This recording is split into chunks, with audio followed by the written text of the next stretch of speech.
ballot or the bullet, freedom or death. We gas ourselves up, but we short on breath. Talking about we eating, but who we really cooking? Dreaming about greens, but ain't nobody looking. No land, no acres, no seeds in the ground. When the hunger hits, who's gonna be around? We starving every day, and it just ain't the food. Feeding the hood garbage, got 'em acting a fool.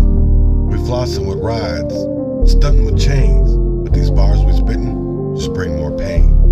We guilty as hell, preaching all these lies, selling debt to the kids, and we acting surprised. We commercialize the pain, broadcast the grief, tell the youth to hustle, but hide the beef. We glorify the trap, invite them to the flames, just like Reagan brought the crack on planes back in the 80s when the streets got soaked. My people, my brothers, all got choked. Reagan said no trades, but we know the deal. He left us in the dirt. Man, that shit was real.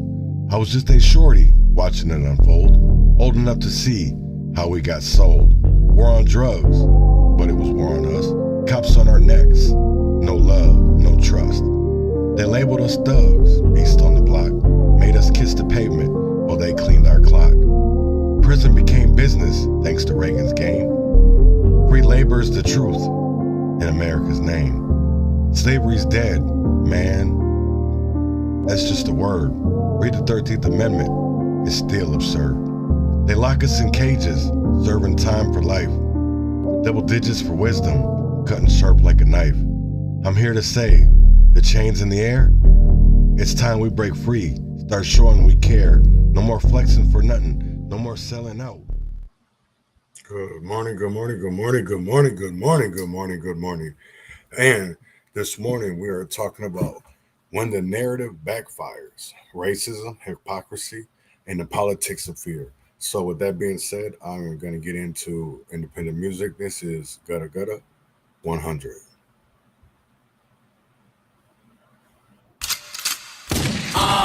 Niggas wanna bang, all my niggas getting dollars.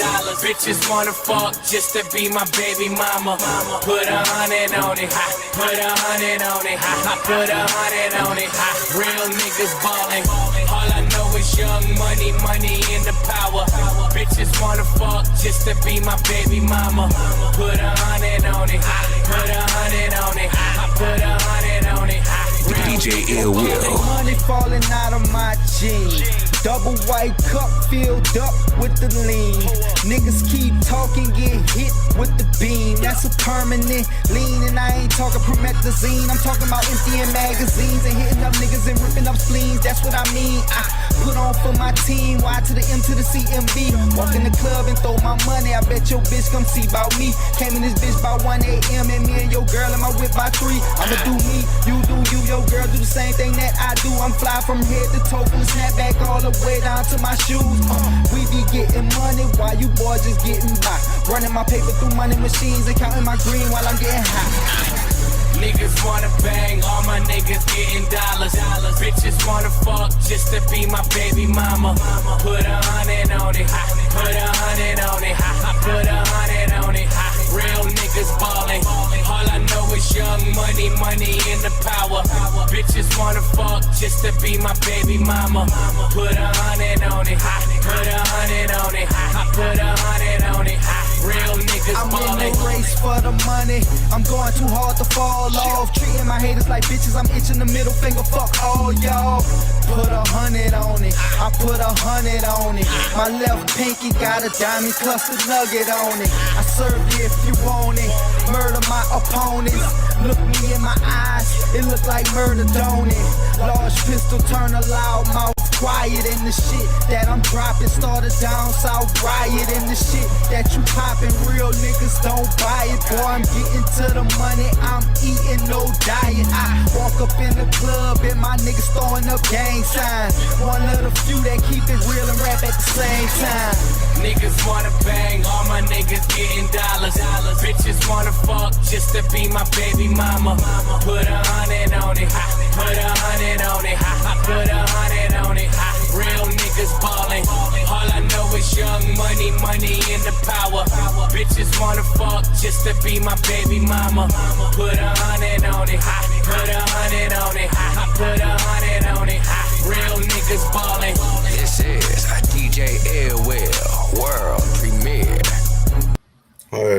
morning, good morning, good morning. That was good, good.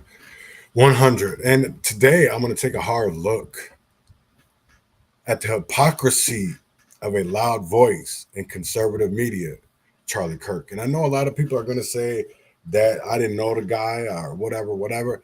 Well, you don't know me then, I guess, really, because I need people to understand that I am not a Democrat. I am not a BLM. I'm not anything like that. But I will stand up for my Black people. And people like Donald Trump and others have a history of, I'm not going to call them racist, but they have, because they have Black people around them, but they have Negrophobia. That's what people don't want to talk about. You can like some Black people, but then if you don't like the rest of the Black people and only like that one Black person or a couple Black people, we can't really call that racism, but that is Negrophobia. Because I don't know how many conversations or things that I've had, and people will say, oh, well, you know, I'm not really scared of him, but I'm scared of him. Why? Because is it because he's a little bit bigger? Is it because he's Black? Is it, you know, what is it? So before we get into all that, I got two things that first I want to talk about. And one of them is that Abdul Wright, the judge finds the former Minnesota Teacher of the Year guilty of sexually abusing a former student. And we definitely need to have a conversation about this. So let me play this. A former Minnesota Teacher of the Year, once trusted in the classroom, is now behind bars after he was found guilty of criminal sexual conduct today. Prosecutors convincing a judge that Abdul Wright groomed and sexually abused his middle school students.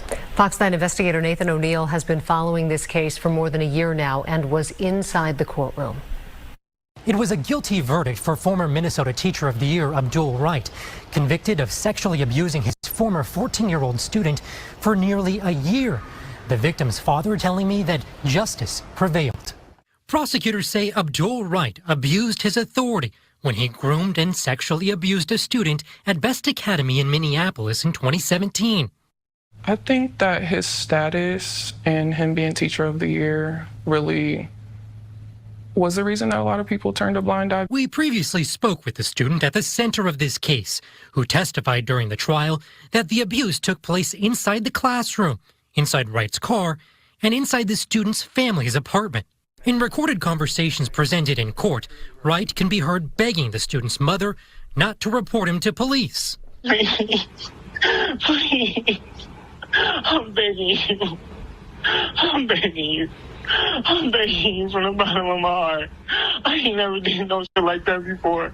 And I thank God this morning when I didn't have the police at my door. I swear to God I did. The student's attorney is applauding the guilty verdict today, saying she used her voice to courageously expose Abdul Wright's violations and protect others from his harm. Wright was placed in handcuffs and taken into custody. He's due back in court next month for his sentencing, where he faces the possibility of up to 30 years in prison. For the Fox 9 investigators, I'm Nathan O'Neill. Wow. In my eyes, you know, in my opinion, this is a person that needs to be behind bars for a very long time. This was a person that was supposed to be not only an educator, a teacher, but also a mentor. And we're seeing a lot of stories, and not just in Minnesota, but all over America, that you're seeing people that are supposed to be educators and teachers having sexual relationships with their kids, not with their kids, with their students. And I do believe that is a big problem that we have to have a conversation about, because I know growing up, well, before my time, we've seen, and maybe, I don't know if you were paying attention or not paying attention, but throughout history, we have always seen it that, you know, people would marry or be together with kids or whatever, and that's not okay. That's how we learned, or you should have learned, that a person of authority is supposed to be, you know, a mentor, a person that is supposed to teach you the how to do the right things in life and not to do the wrong. You know, and I do feel like a lot of people in Minnesota are okay with the wrongs being done to people. And then when something happens to the person, then we start feeling bad. But what about those other person's actions? You know, that's what I say is like, if we live by the gun, you got to die by the gun. That's the whole thing. What I know people are going to be crucifying me or whatever. I really don't care because it's the truth. If you live a lifestyle of going to the bar, getting drunk, well, first of all, you already know that liquor is a spirit. So you're allowing negative feelings and emotions and that shit into your body. Right. So that's why I'm saying you shouldn't be out that late. People shouldn't be out that late. We're supposed to be at home. Both people are supposed to be at work or in bed overnight. There is no reason for us to be out. Those are demon time hours. That's what a lot of people don't want to talk about. It's demon time. So if you're out at that time, even though you're just going out for drinks or you're going out just to chill with people, just know that during those hours, that shit happens. And we have to face the fact that karma's a motherfucker. I'm going to tell you like this. If anybody is out that late and they're not working and they're just supposedly just out, no, you're out there doing bullshit. Let's be honest. People are out there doing bullshit. So before I get into Charlie Kirk, I wanted to show why America keeps selling the same dream to Black America. And that was one of the things that Charlie Kirk talked about. I feel like in my eyes is that Charlie was a person that he wasn't a racist. He was a problem. He was a person that had Negrophobia, right? You can't say George Floyd or, you know, Martin Luther King were scumbags or pieces of shit, right? Because in our eyes, to some people, George Floyd might be a hero, might be a somebody to look up to. George didn't deserve to die. I will be honest about that. George did not deserve to die. There was no way in hell. And the officer that was put his knee on his neck, on his shoulder, whatever you want to call it, was an officer who has done this other times before. Zoya Code, you know, to a child who was 14 at the time. You know, is it that you're scared or is it that you don't like Black people and only certain Black people, right? Because everybody says, oh, I got friends. I got this, I got that. But then why do we see people, they say they're not racist. So, but you're sitting here criticizing or you're doing other shit to Black people, but then say, oh, I have Black friends or I got Black children. Well, first of all, you either just like Black dick. I'm going to say that again, Black dick, D-I-C-K, penis, P-E-N-I-S, because it's not about lives. And I'm sure a lot of white women that have Black kids, they really do give a fuck. But there's some that really just don't give a fuck. It's because their baby daddy either dogged them or treated them wrong.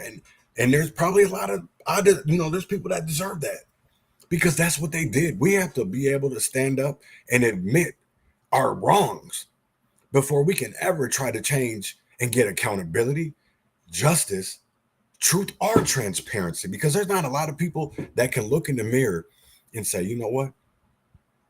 I was bogus, because I'm one of those people. I can look in the mirror and say, you know what? I wasn't the best father. I wasn't the best husband. I wasn't the best boyfriend, whatever you want to call it, to my significant others, to people that I was in relationships with. I cheated. I had kids with other women when I was married.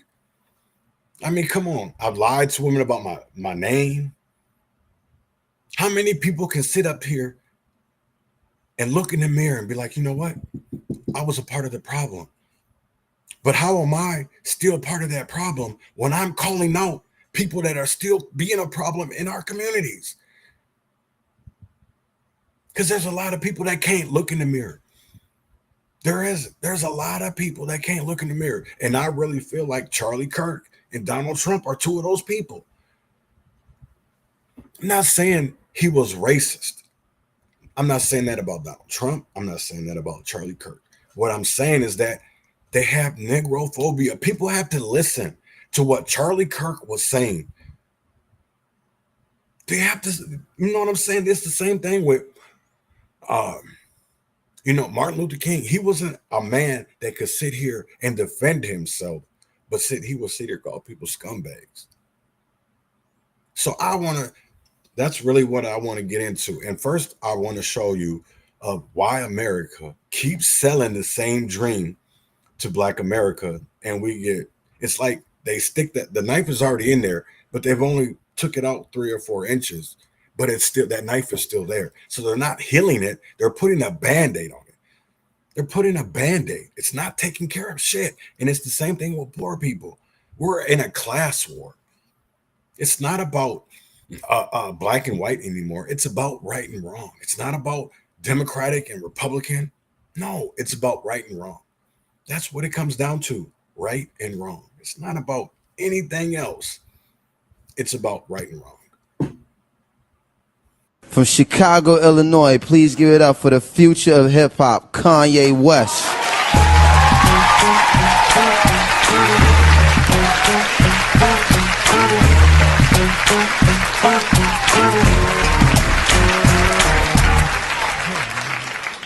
It's more I spent a lot of time like trying to like pick out my outfit because I'm like really into clothes. I'm gonna be the best dressed rapper out in the game. So you know, I got I'm so self-conscious. That's why you always see me with at least one of my watches. Rollies and Porsches then drove me crazy. I can't even pronounce nothing. Pass that for Stacy. Then I spent $400 on this. Just to be like, nigga, you ain't up on this. And I can't even go to the grocery store without some shoes that's clean and a shirt with a team. It seems we live in the American dream, but the people highest up got the lowest self-esteem. The prettiest people do the ugliest things. For the road to riches and diamond rings. We shine because they hate us, floss because they degrade us. We trying to buy back our 40 acres. And for that paper, look how low we a stoop. Even when I'm in my Benz, I'm still a nigga in a coupe. I promise. She's so self-conscious. She has no idea what she doing in college. That major that she majored in don't make no money. Told me she majored in TV. But she won't drop out. Her parents will look at her funny. Nah, tell me that ain't insecure. The concept of school seems so secure. Sophomore 3 years, ain't picked a career. She said, fuck it, I'll just stay down here and do hair, cause that's enough money to buy her a few pairs of new airs, cause her baby daddy don't really care. She's so precious with the peer pressure. Couldn't afford a car, so she named her daughter Alexis. She had hair so long that it looked like weave. Then she cut it all off, now she looked like Eve. And she be dealing with some issues that you can't believe. Single black female addicted to retail. I said, fuck the police, that's how I treat them. We bought our way out of jail, but we can't buy freedom. See, we buy a lot of clothes, but we don't really need them. Things we buy to cover up what's inside, cause they made us hate ourselves and love their wealth. That's why shorty's hollering, where the ball is at? Drug dealer buy Jordan, crack here buy crack, and the white man get paid off for all of that.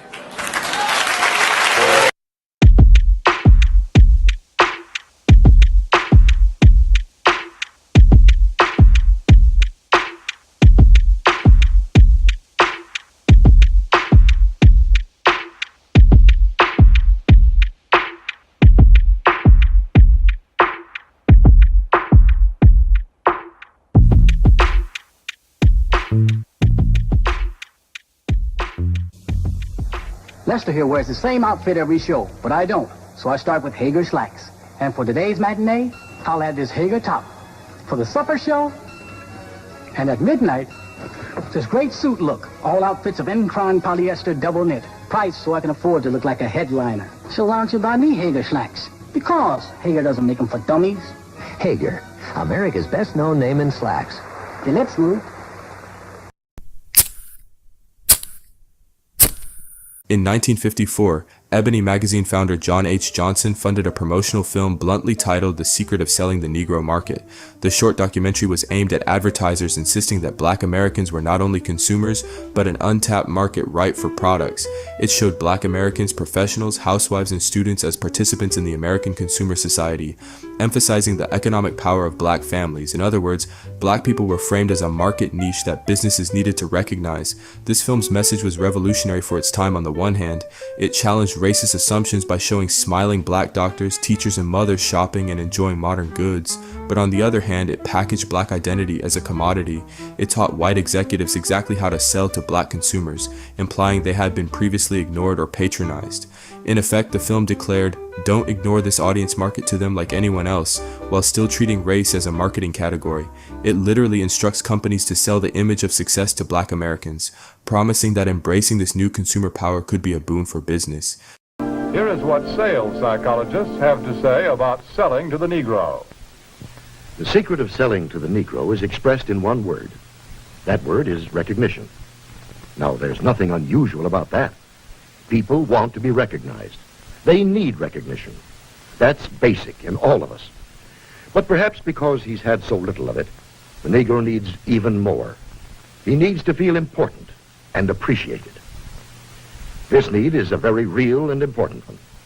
It shows up even in many of the Negro's shopping habits. Anyone who sells or wants to sell to the Negro customer should know about some of these habits. 3 habits in particular play a big part in every sales transaction. To begin with, most Negroes buy by brand. They ask for products by name. They're quick to turn down off-brands. You see, for a long time, the Negro has been sold a lot of shoddy, second-class merchandise. So now he asks for name brands in order to make sure he gets his money's worth. Buying by brand, that's the first important Negro buying habit. Now for the second. The Negro buys good quality merchandise. Symbols of quality and prestige are very important to the Negro customer. This woman, for example, is buying fine crystalware. But she is also buying the admiration and approval of her friends and relatives. It's a well-known fact that many Negro customers are influenced by the opinions of others. What their friends may think of a certain item often decides whether or not the sale is made. So remember, the Negro buys quality merchandise. That's the second important point. And here's the third thing to remember when selling to a Negro customer. When he specifically asks for one thing, don't try to sell him something else. Don't try to switch him at the point of sale. If you do, he'll probably react something like this. Doesn't he think I've got the money to pay for it? There's a reason for this reaction. Again, because he's had experience with cheap merchandise, the Negro resents being offered a substitute. He wants to be sold on quality, not price. This old film lays the groundwork for a persistent theme, materialism and identity in Black culture. Decades later, we see echoes of these ideas in popular media. The Secret of Selling the Negro Market treated Black Americans as objects of a marketing plan, a narrative about race and consumption that would resurface in unexpected ways.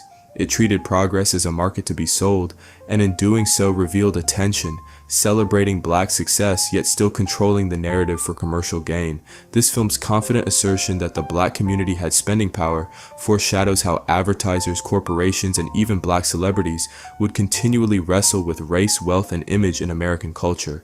Fast forward to the 2000s. Aaron McGruder's The Boondocks, an animated sitcom steeped in Black social satire, picks up these threads about race and wealth. One key figure is Thugnificent, a flamboyant rap star who moves into the series' suburban Black neighborhood. As educational writer Jose Vilson observes, McGruder portrays Thugnificent's public persona as entirely in flux. When politics enters the picture, he went from pimped-out super thug to buttoned-up sweaters, collars, and auto-tune. In other words, Thugnificent shifts his image to fit the moment, a reminder that Black celebrities often trade authenticity for broader acceptance.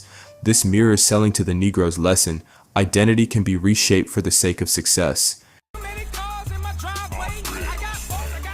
This is Otis Jenkins, but in the United States, he's better known by his rap moniker, Thugnificent, a combination of the words thug and magnificent. Otis has found success like many Negro American entertainers today by being a professional buffoon. Are you supporting Barack Obama? For what? For president? President of what? You don't know there's a black man running for president named Barack Obama? His name is Barack?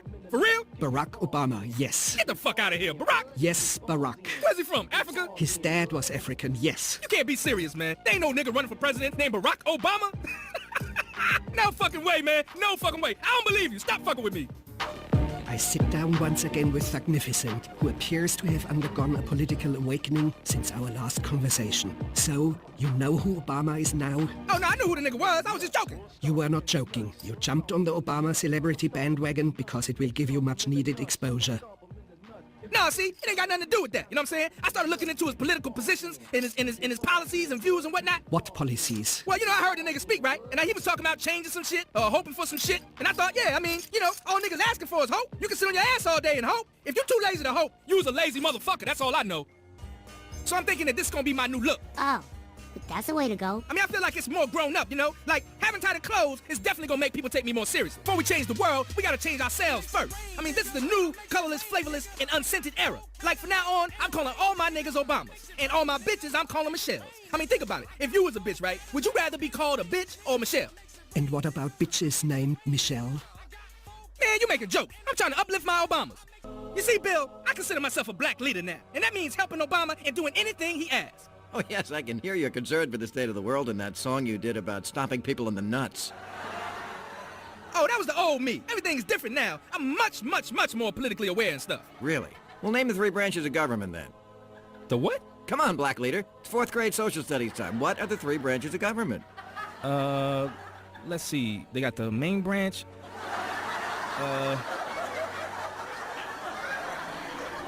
If you're a black leader, I'm glad I'm a white man. What a moron. Oh yeah, I'm still down for the cause and shit. But I'm like, hey, I did my part, you know what I'm saying? I got the nigga elected, you know, time to get back to work, you feel me? Doing what Thugnificent do. Besides, them tight ass clothes is cutting off my circulation. Initially, Thugnificent arrives as a living billboard of excess, helicopters, champagne, and cash showers, all the trappings of celebrity wealth. His anthem videos boast hedonism and confrontation, but Magruder doesn't let the fantasy last. In the Boondocks later episodes, the rapper's bubble bursts. In Bitches to Rags 2010, we learn Thugnificent's music career and financial security are in shambles. His latest album flops. He's also bankrupt and owes a huge debt to the IRS. Overnight, the lavish mansion and gold chains vanish. He's reduced to taking a delivery job. This fall from grace is no accident, it's a cautionary arc. The Boondocks satirizes the same cycle hinted at in the 1954 film. Black material success is celebrated until it's scrutinized. Thugnificent's reckless spending and self-mythology ultimately traps him in debt. Since CD dropped the next week, SoundScan say he ain't sold shit. Thugnificent was all fucked up.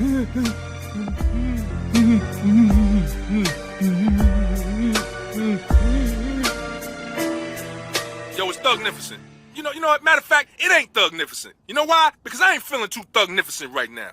This Otis. That's right, y'all niggas getting the government name. It's Otis Jenkins. And I gotta holler at y'all real quick about why y'all ain't coming out to support your boy. Y'all ain't supporting Thugnificent, and I think that's real fucked up. All y'all niggas can eat a dick. All y'all motherfuckers on my friends list, I'm talking about Facebook niggas as well as MySpace. If y'all ain't buying the CD, don't fucking holler at me online. No friend request, nothing. Y'all send me stupid fucking messages all day, but won't pay for my damn song? I hate y'all niggas, man. Hey, Thugnificent, is it booty butt cheeks or is it move them butt cheeks? Nigga, who gives a fuck? It's a song about butt cheeks. Well, why ain't I getting no spins? No. It's your job to make sure it gets played on the radio. Not say what? You wanna drop me? You wanna drop Thugnificent? Hello? Damn! Everything okay? Huh? Oh yeah, little man. Everything's cool. Just trying to make some bigger moves, that's all. You know what I'm saying? That's all. Hey, what's up, y'all? Hey, man, I got a surprise for you. I seen that video you put on your MySpace. You know the one, how they don't be buying your CD and stuff, right? Well, here.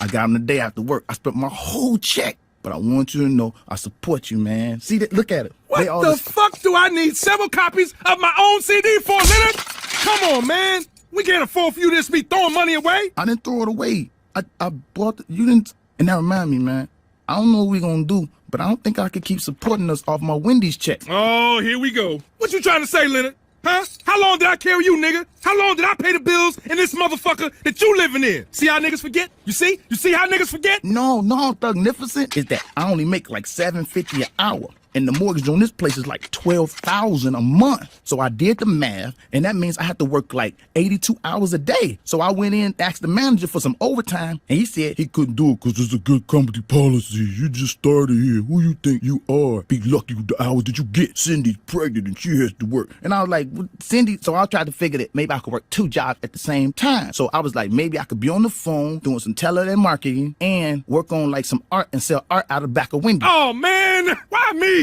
I did everything I was supposed to do. I used that stupid fucking auto-tune on my voice. I instigated rap beef, and I even tried to make a dance, nigga. Nothing seems to work. Thugnificent. This might be a bad time, but Sergeant Gutter just posted a response to you on YouTube. Hey, dog. First off, I want to say that I'm a huge fan of Thugnificent. I grew up listening to Thugnificent. Matter of fact, I'd even go ahead as far to say that I love this nigga, no homo. He was one of the real niggas that made me want to do this shit.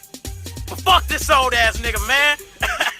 This old nigga is old enough to be my dad, and he telling me to eat a dick? Nigga, what's wrong with you? You a grown-ass man, and you telling a 15-year-old to eat a dick? I know your mother raised you better than that, dog. Matter of fact, excuse me, is this Miss Jenkins? Yes, it is. My name is Sergeant Gutter. And I don't know if you aware, but your son said some very rude things about me on the radio. Yes, I know. He said some very rude things. He's too old to be acting like that, and I know I don't like using that language either. You know, one time That was your mama, nigga. Yo mama. Grow your old ass up, nigga. I hope you go broke, you feel me? I hope that the IRS is on their way over right now to take your shit, nigga.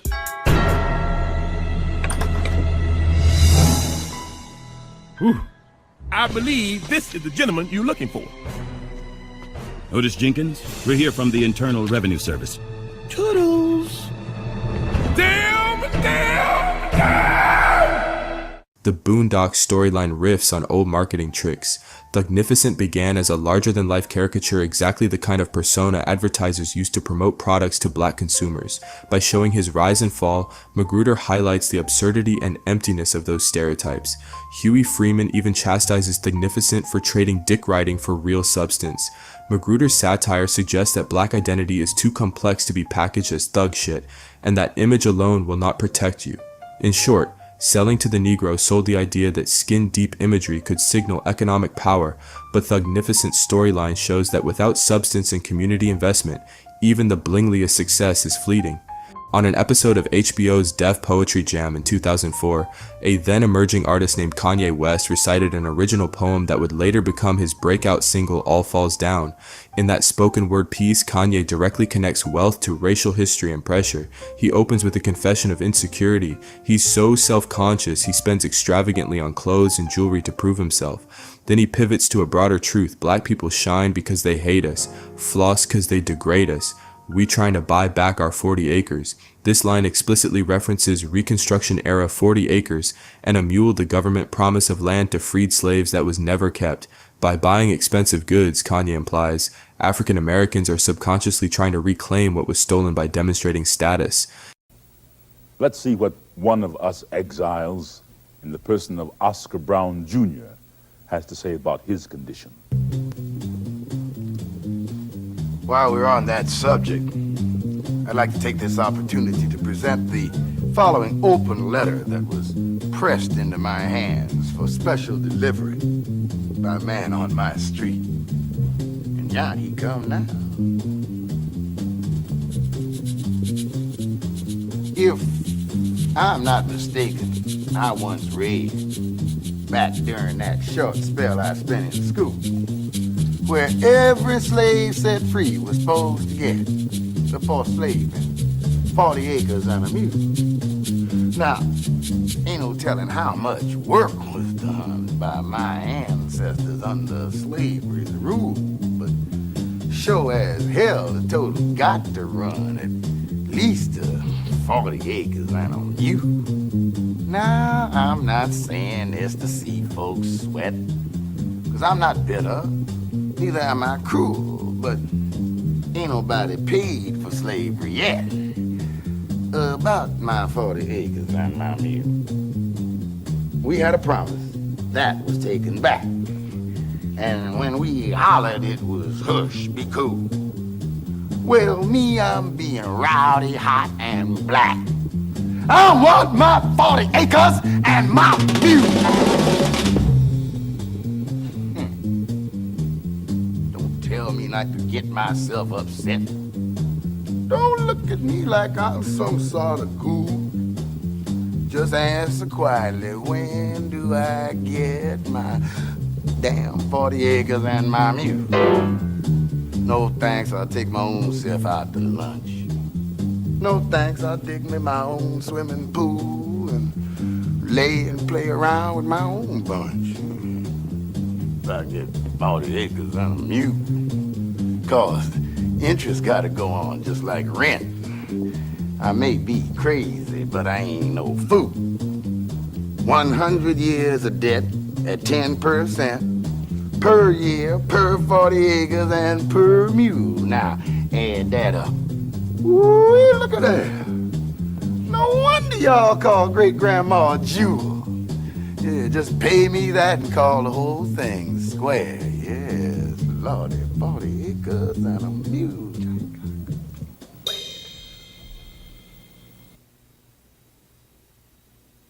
Kanye's poem doesn't end on empowerment.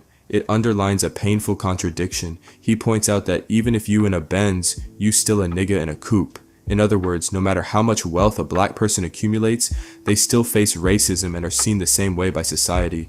Wealth becomes a band-aid on a deeper wound. This critique flips selling to the Negro on its head. Marketers once promised that pumping black iconography into ads would cement inclusion. Kanye says no, you can deck yourself out in luxury, but prejudice doesn't vanish. Kanye's performance highlighted how old marketing narratives echo in hip-hop. By rapping about buying back our 40 acres, he gives voice to a generation trying to escape historic debt with consumer credit. Critics have noted how this poem lays bare racial discrimination by suggesting that wealth is a way for blacks to fight condescending views, yet even success cannot buy freedom. In short, his lines acknowledge systemic racism while simultaneously participating in the system selling records, clothing lines, sneakers. Kanye embodies a key contradiction. He condemns consumerist masks even as he profits from them. This tension criticizing the system while cashing its checks is exactly what these case studies share. Light nigga, dark nigga, faux nigga, real nigga, rich nigga, po nigga, house nigga, feel nigga, still nigga, still nigga. Another chart-topping rapper turned social commentator is Jay-Z. In 2017, he released 444, which opened with the stark track, The Story of O.J. Both the song and its music video lay bare racial stereotypes through sepia-tone cartoons. Days magazine describes the video as powerful commentary on the history of race relations, using vintage-style caricatures and discussing culture, generational wealth, and transforming success into stability in a system pitted against black people. In other words, Jay-Z is asking how black Americans can convert personal wealth into long-term progress for the community. Jay-Z employs symbolism everywhere in the video. An Aunt Jemima-style figure and other offensive caricatures literally confront the viewer as Jay-Z raps. In the chorus, he lists colorism and class. Here he collapses every label into one reality. Regardless of skin tone or status, black people in America are ultimately niggas in the old sense, a shared experience of oppression that wealth alone cannot erase. Yet Jay-Z isn't just lamenting, he offers a kind of blueprint. He explicitly advises financial savvy and investment. For example, he raps, "I bought every V12 engine. I could have bought a place in Dumbo for like $2 million. That same building today worth $25 million. In other words, his only regret is spending on fast cars instead of appreciating real estate. Jay-Z even shouts down critics with business savvy. Y'all think it's bougie. I'm trying to give you $1 million worth of game for $9.99, implying his album is cheap advice compared to its value. The video drives the point home visually. At one moment, J-Bo, his animated alias, simply breaks the fourth wall, rapping about his own financial successes in an ultimate power move against racism. He literally shows himself driving his own narrative by owning businesses and investments. Still, the contrast remains. Even as he grinds to build wealth, he's surrounded by caricatures that trap him in a past stereotype. The implication is clear: the lessons of the 1954 sales pitch have come full circle. Jay-Z is building true wealth, but he acknowledges that financial freedom remains an elusive hope for the black community. Money can buy mansions and museums, but the system still punishes black success. This world is such a, and when I say this world, I mean it. I don't mean in an ideal sense. I mean in every day, every little thing you do. It's such a, gimme, gimme, gimme.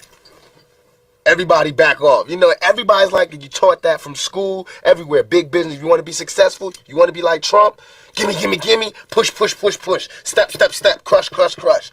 That's how it all is. And it's like, nobody ever stopped. Just, you know, I feel like, instead of us just being like, slavery's bad, slavery's down, bad whitey, bad whitey. I mean, all right, let's stop that. And everybody's smart enough to know that, I mean, we've been slighted. And we want ours. And I don't mean by like ours, 40 acres and a mule, because we're past that. But we need help. I mean, for us to be on our own 2 feet, us meaning youth or us meaning black people, whatever you want to take it for us to be on our own 2 feet, we do need help. Even earlier in 1992, Tupac Shakur had already voiced a similar critique of greed and race. In a memorable MTV interview, Tupac name-checked a certain billionaire as the symbol of American greed. He exclaimed, "If you want to be successful, if you want to be like Trump, gimme, gimme, gimme, push, push, push, step, step, step, crush, crush, crush. That's how it all is, and it's like nobody ever stops." Tupac saw Donald Trump as everything that is wrong with American culture, representative of the paradigm of American greed. In the clip, he goes on to chide wealthy stars, even Michael Jackson, to scale back their own riches and give more to the less fortunate, insisting that we've been slighted and we want ours. For us to be on our own 2 feet, we do need help.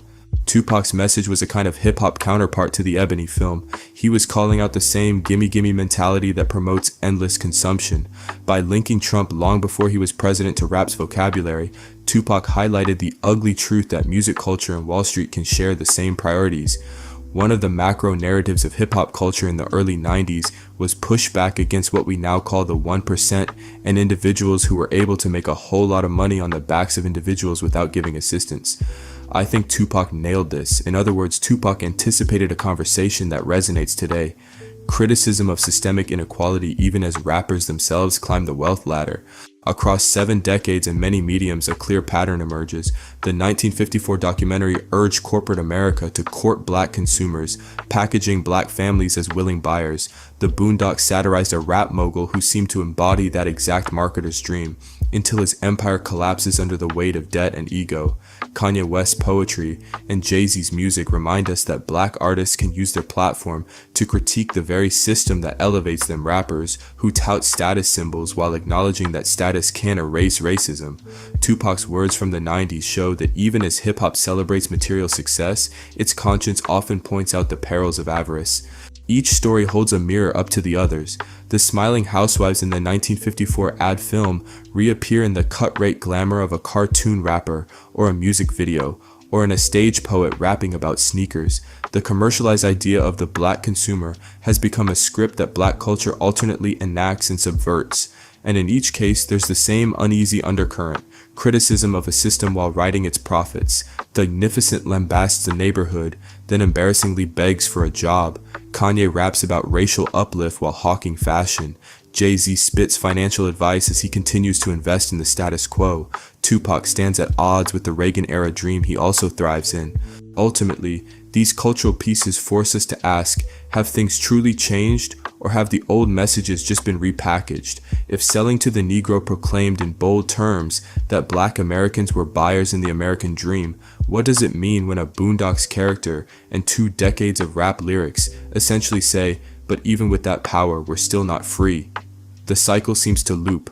Wealth is pursued as a shield, and representation is broadcast as progress, yet the old stereotypes and inequalities persist. Perhaps what's changed is merely the packaging. The marketing of black identity has grown more sophisticated, but its basic contradiction remains: empowerment sold back to us as consumption. As viewers of these interwoven stories, we're left to ponder whether we're witnessing genuine progress or a subtler trap. Have black voices broken the cycle by claiming space in culture and commerce, or have those voices been drawn into a new form of the same old game? When millionaires like Jay-Z or Kanye preach financial responsibility, we must also remember Tupac's caution: chasing the gimme-gimme life only goes so far. That is so right. That's why I wanted to really honestly show that, is because I feel like we're missing a big part of the conversations, and we're not having the most important ones. We're not having it. Why are we always the tokens? Why can't we get real change instead of being tokens? I think that is the real conversation that we honestly need to have. And that's when it even comes down to Charlie Kirk. You know what I'm saying? It's like, it's okay to, I'm not saying that Charlie Kirk was blah, blah. I'm saying Charlie Kirk has Negrophobia. You know what I'm saying? He brought people that hated black people together. It wasn't about, oh, he's a freedom of speech or blah, blah, this. No, it's not. You know what the crazy thing of it is? It's like he would sit there and say he was having open conversations, but wasn't really open because you're not adhering to only one point. You're only adhering to one point of the view. You're not all sides of the view. You know what I'm saying? So that was my problem with Charlie Kirk. And I have, even though the man is dead, I've been said this before. Charlie Kirk is a cancer and was a cancer to our world. And people can say whatever they want. In my eyes, the same way with Donald Trump. They are people that have Negrophobia. They have Negrophobia because they like some blacks, but then they're against some blacks.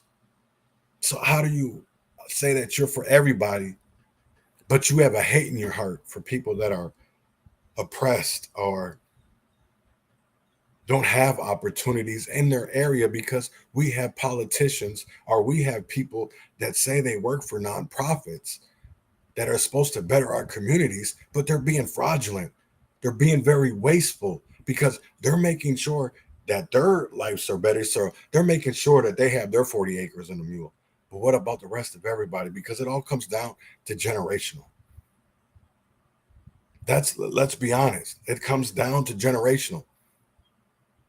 Let's be 100% honest, because I can tell you right now that most of the people that have been successful have plenty of opportunities. You know, we can sit there and say, and I think that's been shown over the last couple of years, is that even though our cancel culture is a very, very, very real thing, people can't go on here on social media or in certain things and say certain things, and there's not going to be any backlash, because there is going to be backlash. So that's what I really wanted to get into today, was really the reason why it doesn't have to do about none of the people that videos that I'm talking about today. It doesn't matter about Roland Martin. It doesn't matter about, I think the lady's name is something Karen or whatever. All the videos, it doesn't have to do anything about the person, the people that are posting the videos, right? It has to do with the message, not the messengers, but the message. That's what I really want to get into. So I have 3 people that I really, I don't agree with. I think Roland Martin is a house nigga. You know what I'm saying? He's a DFL bitch boy, if I'm going to be honest. And it's a lot of but the same thing with our black leaders and black pastors. They'd rather be sucking the white man's dick than instead of helping the black people, and instead of helping the poor communities, what it's really about. That's, you know, everybody. Yeah, let me stop getting into it. But here goes the fool and idiot. So I'm only going to say what they're saying is the fool and idiot. Charlie Kirk attempts to discredit MLK with weekly misinfo campaign. So let me get into that. Folks, check this out. So white nationalist Charlie Kirk, you know, the Turning Point USA, they love Donald Trump. They also had a whole bunch of racists work for them.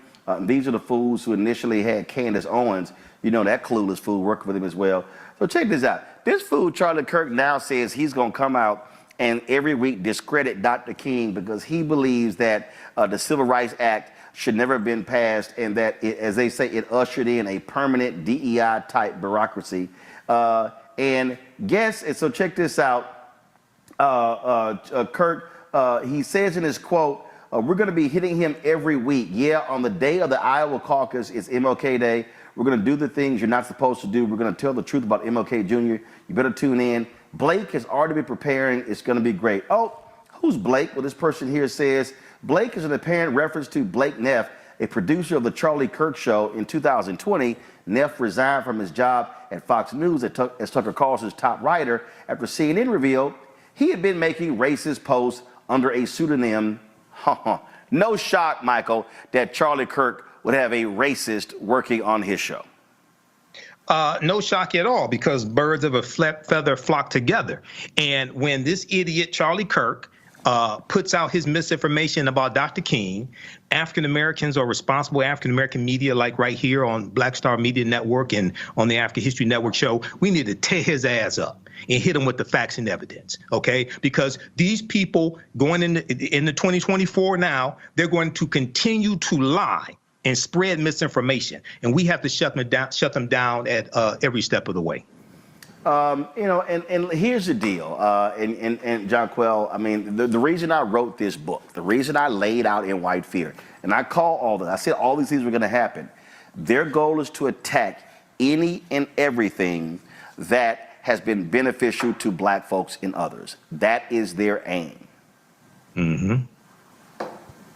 You know, it brings up just an interesting topic about when affirmative action, how that was just, it's over, right?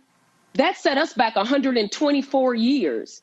I mean, there have been so many attacks, and there just has not been any outrage behind it. There hasn't been, you just don't hear anything about it. It's just kind of like everybody just pick up and just said, all right, affirmative action is over. And it really has a lot to do, and we should be concerned as a community about the future of the young people behind us, right? I mean, we have got to fight back to all of these attacks because they're chipping away, and it's chipping away at the progress that we have been able to make through the years. And so as these things are happening, and as these attacks on our laws, on our privileges, on our rights that have affected our community, we can't stand by. I mean, we have to take action, whether it's you being present on shows, protesting, and all of that. I mean, when, for example, the George Floyd movement, when that occurred, just the power, the worldwide power, it took that level of a tragedy for our community, and not in addition to our community, an outcry across the world for people to come out and stand together to make a difference. And we have got to use some of those same tools, not the burning of buildings and trashing windows and all of that, but we have got to employ, we're coming up on the heels of Martin Luther King Day on Monday.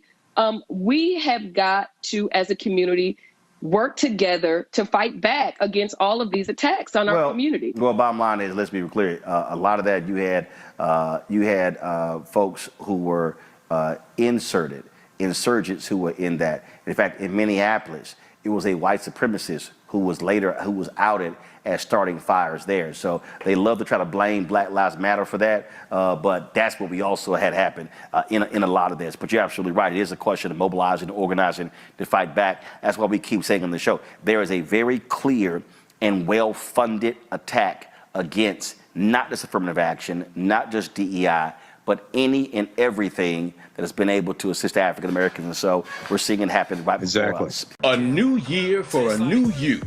Curl Prep Natural Hair Solutions at curlprep.com is an amazing organic line for curls, locks, braids, twists, and even those wigs and extensions.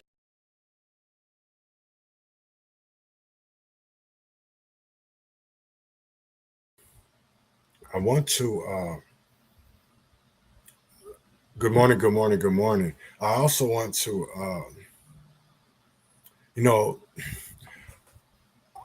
I really don't know how to take some black people, right?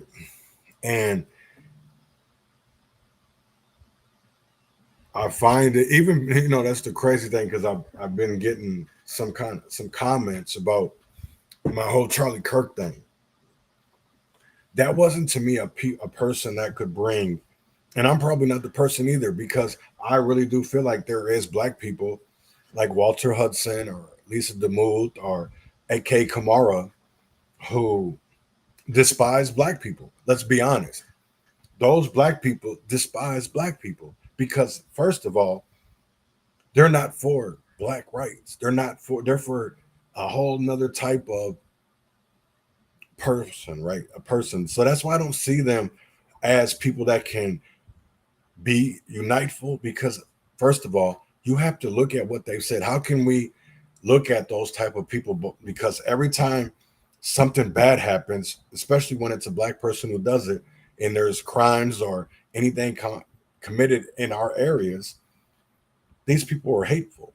It wasn't they were trying to unite the communities, because it wasn't that. They were trying to divide and conquer people.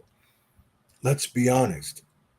That's what the whole conversation that people do not want to have. It was about divide and conquer. It wasn't about uniting people, because I honestly don't believe it's ever been about that. I think, and I believe the same thing with Charlie Kirk, is that the Civil Rights Bill in 1964 might have been a dream for Malcolm X, but it was a nightmare for Black Americans now. It is a nightmare because everything that he, I feel like they've twisted or co-opted, because that's the one thing that they love to tell us, is that King was about nonviolence. When are we going to be able to sit here and stand up? Because that's why Malcolm X isn't liked. That's why Huey Newton isn't liked, because they always tell us that they don't believe in political violence. But that's what America was built on, was political violence. So how can you tell people that, oh, we need thoughts and prayers, when that's what the world was built on? That's what America was built on. The Boston Tea Party, the Civil War. Everything has literally, throughout history, has always been about political violence. Any kind of conquering ever done throughout history has been about political violence. Everything is always in the name of political violence. You might say that Charlie Kirk wasn't.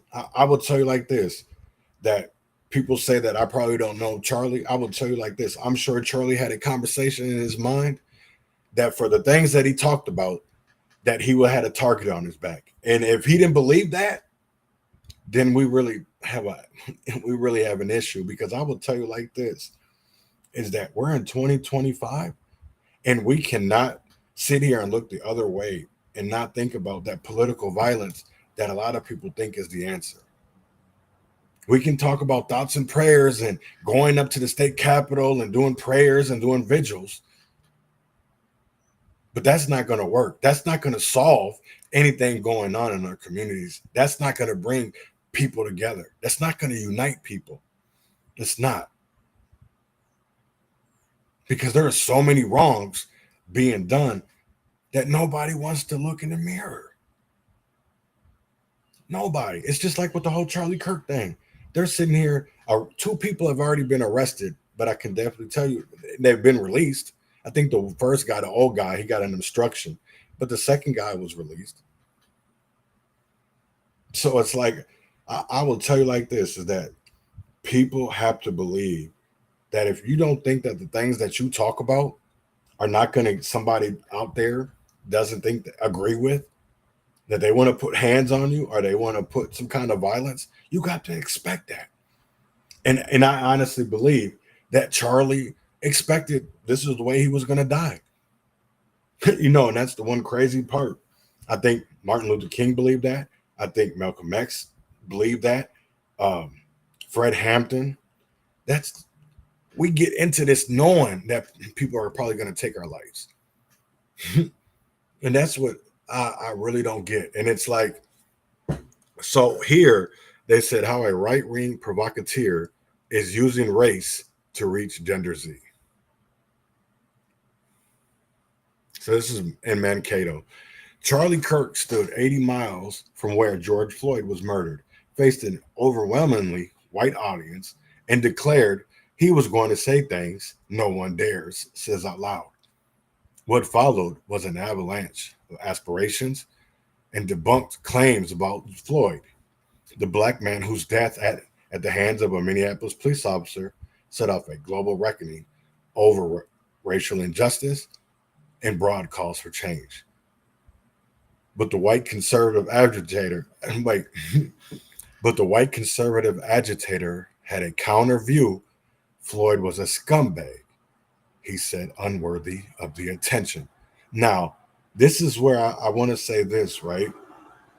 I think what happened to Charlie yesterday, do I feel like he's unworthy of all this fucking attention? I do. I think the same thing that a lot of people think about Floyd that are on that side that want to call themselves Republican or conservatives. You're not a conservative. You're not Republican. You're Republican in name only, because I can guarantee you that even just like with Trump and his MAGA, they don't really want change. They don't really want reform, because you know why? Because it's going to hurt their pockets. They're not going to be able to profit off of others' pain anymore if we make changes. We can sit here and ask for gun laws all day and thinking that that's going to change something, but it's not. We have to understand why police departments are here. They were never here they're supposed to be here to take care of the people, to protect the people, but that's not what it's about. That's not what policing is about. You got to look at their laws. You have to look at their statutes. You have to look at their training books, and you will see we have a really, really big problem. It's not about white and black people. No, it's about corruption. It's about people want to stay in power, and they will do anything and everything to stay there. And I will say the thing about Charlie Kirk, he wasn't for all people. He definitely sure wasn't for black people, right? It definitely wasn't for black people. So I don't get all the people now saying, oh, Charlie Kirk was a good guy and he did this and he did that. Listen, then you really don't fucking know Charlie Kirk. You know what I'm saying? So I want to talk about play a video on how Charlie Kirk pushes white nationalist great replacement theory. The Charlie Kirk clip is just wildly racist, so I don't know if we want to get into that, or we could just do another KBJ clip. That's what Cruz is talking about. Let's do Charlie Kirk. Okay. Let's do Charlie Kirk. It's just like, it's astonishing. That's yeah. Only reason I'd even bring it up. Charlie Kirk was just, I guess, generally talking about mosques in Minneapolis, because they've been calling worshipers to prayer. Yeah, apparently they're now allowing it to be more of there's a new city ordinance or something like that where mosques can actually, issue a call to prayer. Wow. So in addition to church bells, there will also be mosques calling Muslims to prayer. I mean, we can't stand for this. Must silence them. But anyway, also here's a segment on censorship and how it's bad. Here he is, weighing in on this just pressing issue in Minneapolis, which, coincidentally has a decently sized Muslim population, so this makes sense. But of course, it's just like an Islamic takeover of the United States. 20% of all Americans, you take a random sampling size at a sports game or in a city, and 1 out of 5 will be here illegally. Now, what is the reason for that? Part of it is because of political power. Part of it is because they want to try to have demographics that fit their narrative. No, pause that it. fit their. Part of that is because we have draconian and nonsensical immigration laws that don't allow people to come to this country in a way that, makes sense given the realities on the ground, and we commit to a punitive approach that helps nobody. Political outcomes. They brag about it. We're not allowed to say this out loud. When we say it out loud, we get called all these terrible names that we're engaging in replacement theory. I don't even know what that is. I bet. Just go and Connor, pull up the clip of Castro saying it. Pull up the clip of the Democrat operative saying it. Can you pause They it say too? that just I'm a matter. I know I'm pausing a bunch with this, but when Tucker does this all the time too with great replacement or with white supremacy. What even is that? I don't even know what that is. That they know exactly what they're doing when they say that. They don't denounce it. They claim ignorance despite working in politics and political media. Yeah. Because like the white supremacists, they've been trained for years to look for signals with conservative thinkers and media personalities and politicians to show like a sly wink and a nod of sympathy to white supremacy, and that's what Charlie Kirk did. It's suspend the judgment that you think is probably appropriate for this sort of discussion, and allow me to persuade you towards white nationalism.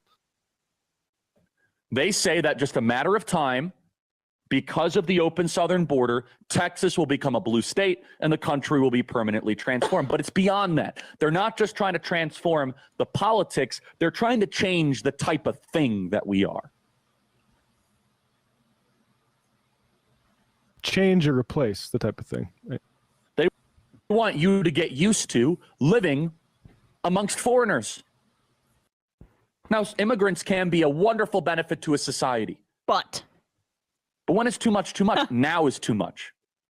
When you have in Minneapolis, the city council now allowing the call to prayer to be issued 4 times a day in Minneapolis, you got to ask yourself the question and say, was that in the vision of the founding fathers to try to stay consistent with self-government and liberty and values and virtue? I'm all for religious expression and freedom, but is that consistent with the values of Minnesota to make it Mogadishu? I don't think so.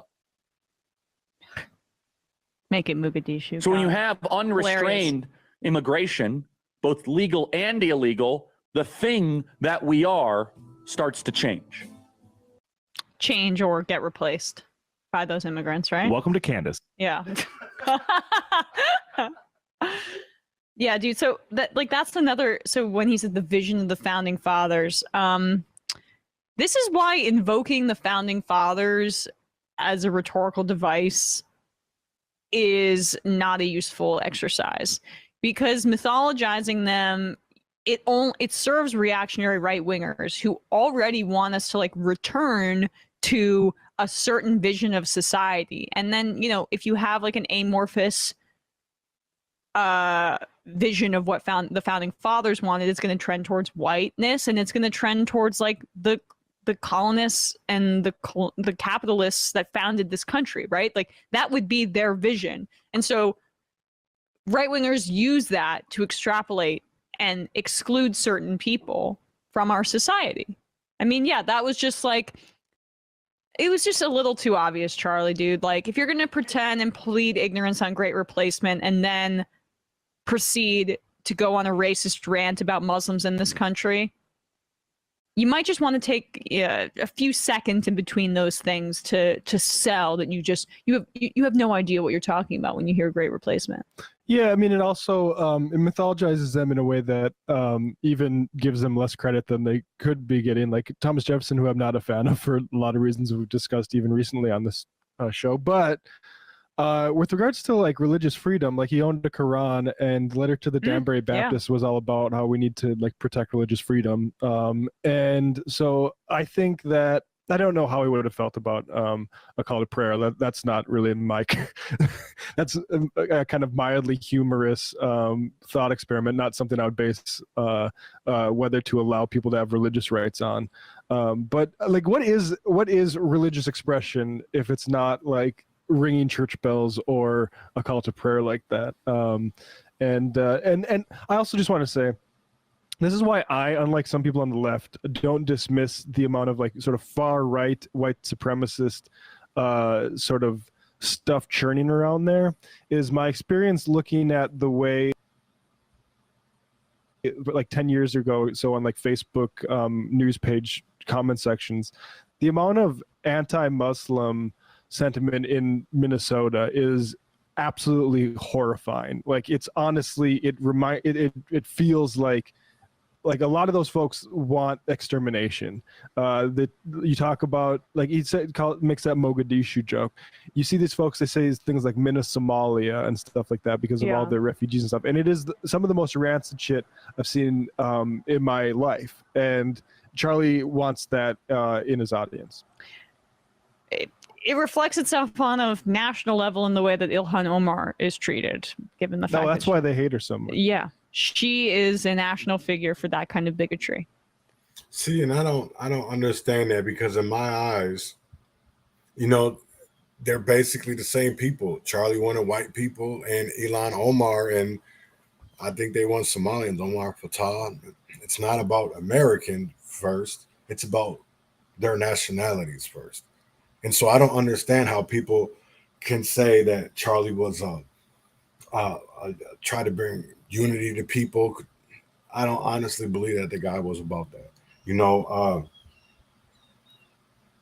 I've seen, and I'll play it right after this, but a video of how he was saying that black people didn't deserve reparations, and I really want to get into that. He says we aren't minorities, we are the global majority.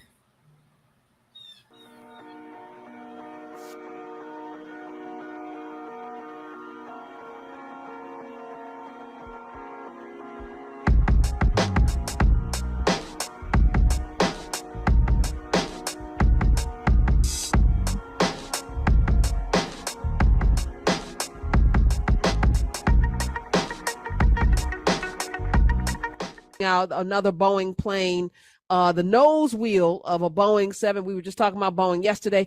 A 757 jet. The nose wheel fell off and rolled away while the plane was waiting on the runway. I'm laughing. Oh no! 'Cause I'm about to get an RV. I'm gonna be traveling differently, and if my RV can get on the water, well, I'm gonna go to Africa that way. But actually, the Africa flight, because of the pilots, some African pilots be getting you there safely. But the planes, though, All right, so it was waiting on a runway to take off. Delta flight number 982, moments away from taking off, and then the wheels just came off and just rolled away.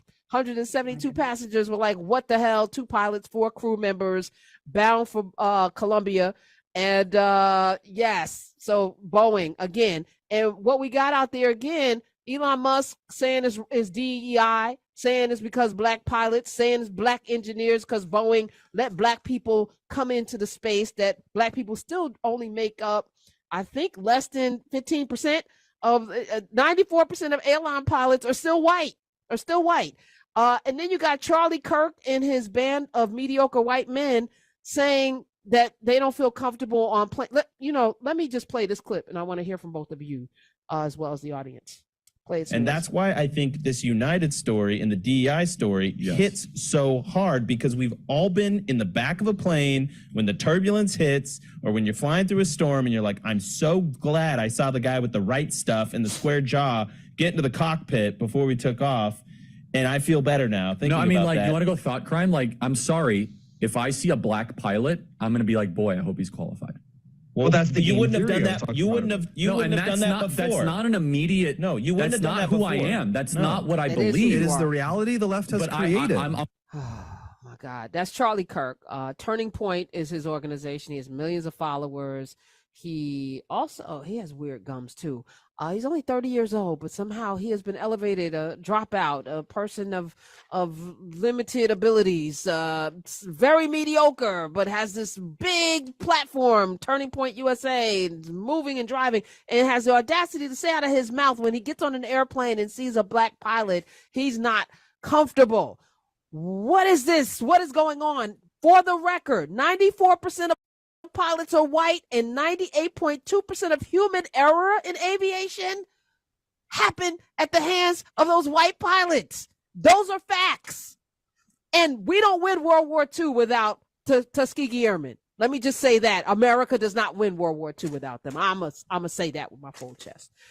Oh my goodness. This is a perfect example, right, of the way that the kinds of comments like that are bolstered by the fact that everything about our culture is already racist. So it doesn't have to be backed up. It's already backed up by everything in the culture. So we have to get better at naming the unearned advantage that comes with looking like you fit the description. Yeah, I just want to, yes, Dr. Caretha, you are entirely correct. I just want to start with the objective notion that Charlie Kirk ain't shit, right? Charlie Kirk ain't done shit. Charlie Kirk ain't shit, right? So we're not gonna sit here and acknowledge his comments as though they're he shares some space of intellectual parity with not only us but our listeners or the people that you and I talk to every day. Charlie Kirk ain't shit. Let's start and end with that. And so it almost feels silly to like respond All right, to say less. Say less. We don't say less. You said it. Say it one more time for the people in the back. Yeah, I do think that what he says is important though, because only to the extent that it lays bare the fundamental misconception that diversity and an intentional inclusion means inclusion of someone who is unqualified. It doesn't mean that, and it's never meant that. But on some level, Charlie Kirk knows it doesn't mean that. Sean Hannity knows it's never meant that, because he's old enough to have been a thoughtful person when discussions were being had in the 70s and 80s, right? And 90s and ongoing. But like, they know that that's not what it means, but they choose to tell lesser informed people that that's what it means. And therein lies the evil. So, yeah. Right. Definitely agree with that. I definitely agree with that. And it shouldn't be about, that's the one thing that I think a lot of people don't understand is like, we weren't, yeah. But here goes that video of that Charlie Kirk says that we don't belong. It's from Haiti or Nigeria. I do. How do you feel about the black community receiving reparations? I'm against that. Yeah. Okay. Well, why so? Well, first of all, what is the black community? So, for example, do you mean like recent immigrants from Haiti or Nigeria? I do not. No. Okay, for sure. So you're meaning like ancestral descendants of slaves. Correct. That Yes, could be proven with documentation. Absolutely. Right? Okay. So to be consistent, do you believe that other groups that have been mistreated in America should also receive reparations? What are those other groups? Well, not necessarily by America, but let's just take one. Jewish Americans, right? Okay. They almost got eliminated in the Holocaust. Should they receive reparations? Not from us. Okay, not from us. Not from the United States, that is. Okay. So here's my view, and I want to hear yours, Okay. which is that I did not own slaves, and you were not a slave. Correct. Right. So we are individuals, and therefore we cannot be held accountable or should receive something from something that didn't happen to us or something we did not do. That is a basic law of justice, that I can't be held accountable for something that somebody looked like me did, and you should not benefit from something that somebody you were related to. Now, you'll probably say systemic racism and how that passed down through generations. Happy to address that. The problem with reparations, though, is basically what you're saying is I'm going to take money from Charlie Kirk for something he didn't do and give it to a group of something, to somebody of something they also didn't do. For what reason? How is that just? Now, I'm going to speak about, now when we talk about reparations, I feel like we do that already. When the police kill people, aren't we paying, we're not doing anything to other people, so why are we? Yeah. America has done something to American black people for years, for hundreds of years. America has done this, has made us feel like we're second-class citizens. It was illegal for us to be educated. It was illegal for us to read. It was illegal for us to write. It was illegal for us to be educated. So when I look at a lot of black people, it kind of hurts to say that a lot of black people, for the struggles that they have had to go through, some of them really they didn't, to hear people say that they didn't deserve that really kind of, it's like a knife and stab in the back, because I think a lot of people couldn't walk this walk. They couldn't walk this walk. A lot of people would rather have talked about it, but they couldn't live it. And that's the way that it's always been. It's never, I don't want, this is the one thing that I want people to know is that I'm not saying that anybody who was white, you had slaves, that your family was a slave owner, not any of that. What I'm saying is that it's generational. It's generational. It just didn't start from nowhere. It started somewhere. And we have to really to talk about that, right? We have to talk about that. Yeah, I mean, it's so I guess they found the gun. News story today, the manhunt in Utah after conservative political activist Charlie Kirk was shot and killed in broad daylight. Today, investigators are on the roof of the building where a suspect fired a single deadly shot yesterday, killing the 31-year-old Trump ally and co-founder of Turning Point USA as he was fielding questions from a crowd at Utah Valley University. The governor calling yesterday's college campus attack an assassination. Authorities in Utah just moments ago suggesting they have new leads about the shooter. We have recovered what we believe is the weapon that was used in yesterday's shooting. It is a high-powered bolt-action rifle. That rifle was recovered in a wooded area where the shooter had fled. Investigators have also collected footwear impression, a palm print, and forearm imprints. Suspect blended in well with a college institution.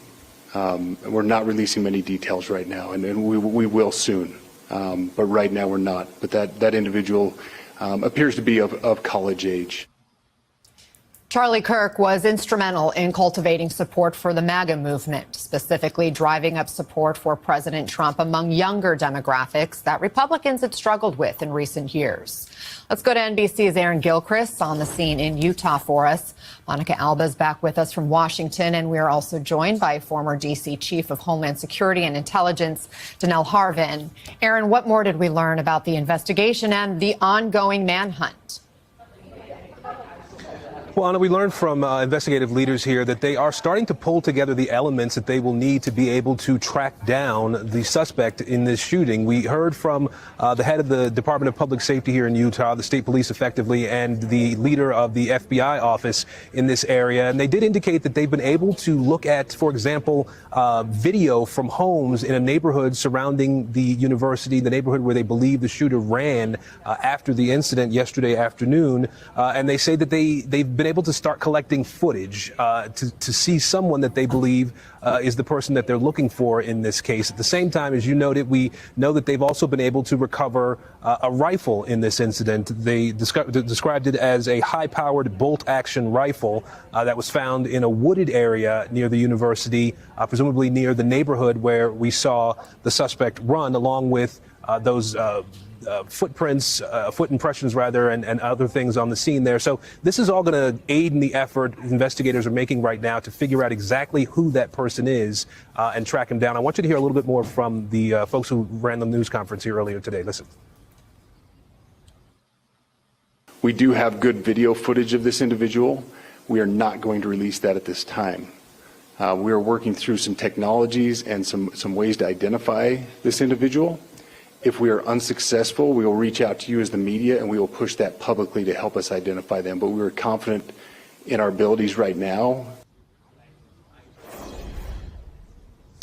Now, I was able to ask a question of the gentleman you saw there at the podium just a few minutes ago, and I said, given the fact that you have this video footage and the fact that you have what you believe to be the weapon in this incident, do you think you know who the suspect is in this case specifically? And they wouldn't answer that question directly, but did say that they are going to be using technology, as you heard, to try to figure out who it is they've seen in this video. And they've started the process, Anna, of tracing that rifle, and that could give them some more answers or some new leads in terms of finding a suspect.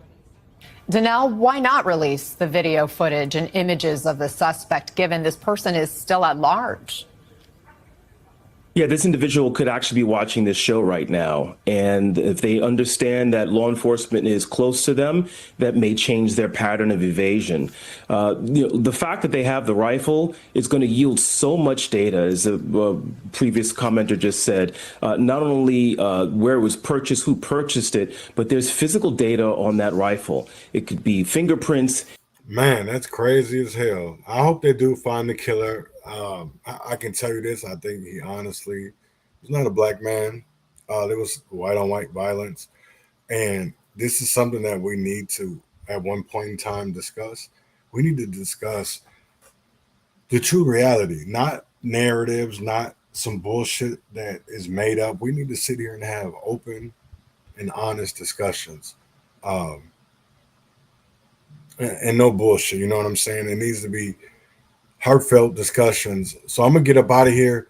Hope y'all have a great day. It's Thursday. I'll be back tomorrow. Thank God it's Friday. So here is Jacquees Folded, the Q Mix. And I'll see y'all tomorrow, same time, same place.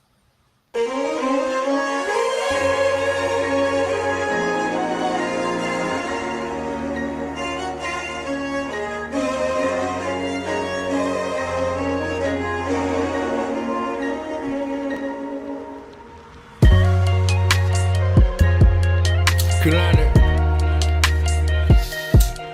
Ada. Twin. I love this song. Let's get it. Quick mix. You got everyone thinking that I just can't leave my past. When I'm doing this thing.